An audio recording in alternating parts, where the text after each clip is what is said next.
Sebagai warga negara Indonesia, pastinya kalian mengenal Danau Toba. Danau Toba adalah danau alami berukuran besar yang terletak di Sumatera Utara. Danau Toba memiliki panjang 100 km, lebar 30 km dengan kedalaman 108 meter. Dengan ukuran tersebut menjadikan Danau Toba sebagai danau terbesar di Asia Tenggara dan danau vulkanik terbesar di dunia. Berbicara mengenai danau vulkanik, Danau Toba merupakan sisa-sisa gunung purba yang meletus 74.000 tahun yang lalu, di mana menurut peneliti letusan ini memiliki kekuatan 10 kali lipat dari letusan Gunung Tambora pada tahun 1815. Dengan kekuatan sedahsyat ini, tentu saja letusan dari gunung ini mempengaruhi kehidupan purba pada masa itu. Seberapa parahkah letusan Gunung Toba? Apakah benar letusan ini membuat populasi manusia menyusut pada masa itu? Mari kita bahas.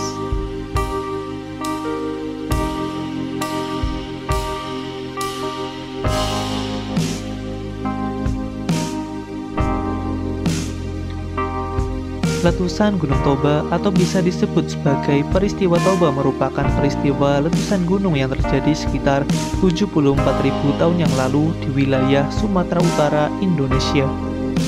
Letusan ini merupakan letusan terakhir dan terbesar dari 4 letusan Toba selama Kala Kuarter dan dikenal sebagai sebutan Young Toba Tuff dengan indeks letusan vulkanik sebesar 8. Letusan ini masuk dalam kategori apokaliptik, setara atau bahkan melebihi letusan supervulkano terbesar di dunia.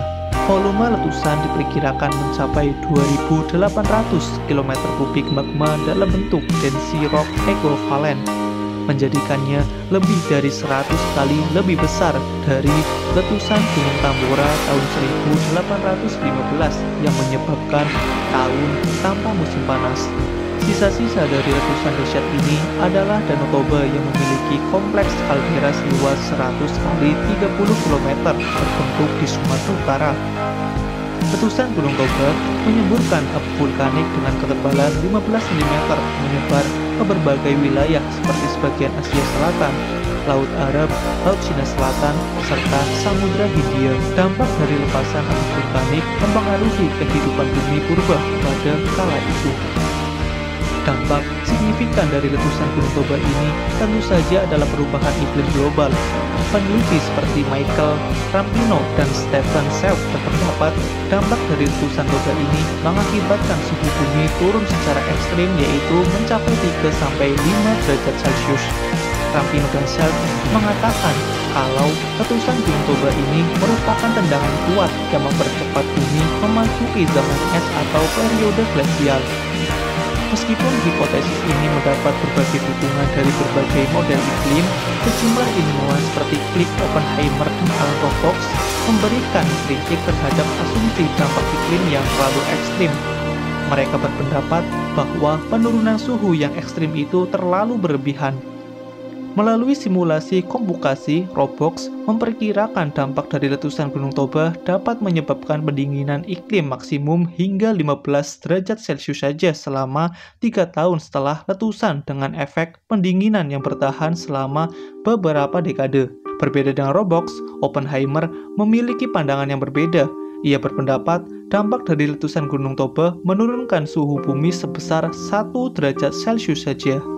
Meski ada berbagai macam perkiraan, para ilmuwan sepakat bahwa letusan Toba pasti menghasilkan lapisan debu yang sangat luas dan pelepasan gas beracun dalam jumlah besar ke atmosfer, sehingga mempengaruhi iklim dan cuaca di seluruh dunia.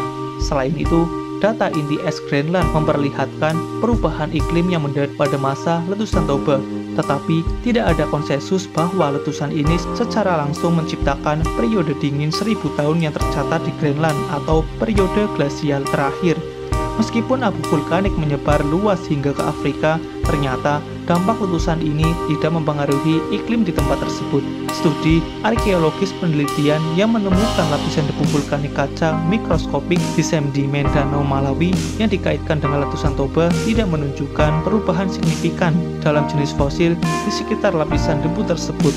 Hal ini menunjukkan bahwa lapisan Toba mungkin tidak mengubah iklim Afrika Timur secara drastis. Jadi, dapat disimpulkan letusan Toba berdampak secara global, termasuk mencapai Afrika secara geologis, namun tidak menyebabkan gangguan besar terhadap lingkungan dan kehidupan manusia di Afrika. Letusan ini mempercepat pendinginan global tetapi bukan menjadi penyebab tunggal zaman es terakhir. Bencana letusan Toba merupakan letusan yang luar biasa dahsyat. Abu vulkanik yang keluar dari mulut gunung menyebar ke berbagai belahan dunia, bahkan sampai pada benua Afrika. Tidak heran, banyak teori yang bertebaran tentang bencana tersebut. Selain dari pendinginan iklim bumi, teori lain yang muncul dari bencana letusan Gunung Toba ini adalah penyusutan populasi manusia. Menurut teori penyusutan genetik manusia sekitar 50.000 dan 100.000 tahun yang lalu, populasi manusia di bumi mengalami penyusutan tajam menjadi 3.000 sampai 10.000 orang saja. Teori ini didukung oleh bukti genetik yang menunjukkan bahwa umat manusia masa kini adalah keturunan dari sedikit sekali manusia antara 1.000 sampai 10.000 pasangan sekitar 70.000 tahun yang lalu. Pendukung teori penyusutan genetik berpendapat bahwa letusan Toba mengakibatkan bencana ekologi global, termasuk kehancuran tanaman diiringi kekeringan parah di sabuk hutan tropis dan kawasan monsum. Contohnya, musim dingin vulkanik selama 10 tahun yang diakibatkan letusan telah melenyapkan sebagian besar sumber makanan manusia dan menyebabkan berkurangnya populasi manusia. Perubahan lingkungan seperti ini bisa jadi menghasilkan penyusutan populasi beberapa spesies termasuk humanoid. Penyusutan ini mempercepat diferensiasi dari populasi manusia yang sedikit. Karena itu, perbedaan genetik di kalangan manusia modern merupakan cerminan perubahan yang terjadi pada 70.000 tahun terakhir, bukan diferensiasi bertahap selama jutaan tahun. Namun, teori penyusutan genetik ini ditentang oleh beberapa peneliti yang menemukan bukti bahwa manusia masih bisa bertahan pasca bencana letusan Toba. Bukti ini didapat dengan ditemukannya peralatan batu kuno di India Selatan. Peralatan batu ini ditemukan di atas dan di bawah lapisan debu tebal dari letusan Toba dan bentuknya serupa. Artinya, awan debu dari letusan tersebut tidak memusnahkan populasi di daerah tersebut. Selanjutnya, bukti arkeologi lain dari India Selatan dan Utara juga menunjukkan sedikitnya bukti dampak letusan terhadap penduduk setempat, sehingga para peneliti berkesimpulan bahwa banyak makhluk hidup yang selamat dari letusan super ini bertentangan dengan peneliti lain yang menunjukkan kepunahan hewan penyusutan genetik dalam jumlah besar. Meskipun manusia dapat bertahan dari bencana tersebut, namun bukti analisis serbuk sari yang ditemukan oleh peneliti pada wilayah Asia Selatan seperti kawasan India Tengah menepati bahwa terjadi deforestasi panjang setelah letusan Gunung Toba, mengubah lingkungan yang awalnya adalah hutan menjadi padang rumput yang luas selama lebih dari 1.000 tahun. Dengan adanya perubahan ini, peneliti berpendapat kejadian ini memaksa manusia beradaptasi dengan perubahan yang ada. Beberapa peneliti berpendapat Homo sapiens atau manusia modern dapat beradaptasi lebih unggul daripada manusia lain seperti manusia Neanderthal dan Homo erectus. Namun, pendapat ini dapat dibantah dengan ditemukannya data arkeologi dan genetik yang menunjukkan Neanderthal tetap eksis di Eropa dan Homo floresiensis di Flores masih ada setelah beberapa tahun letusan terjadi. Ini menunjukkan letusan Gunung Toba berdampak pada lingkungan sekitar, namun tidak memberikan dampak yang signifikan terhadap populasi manusia.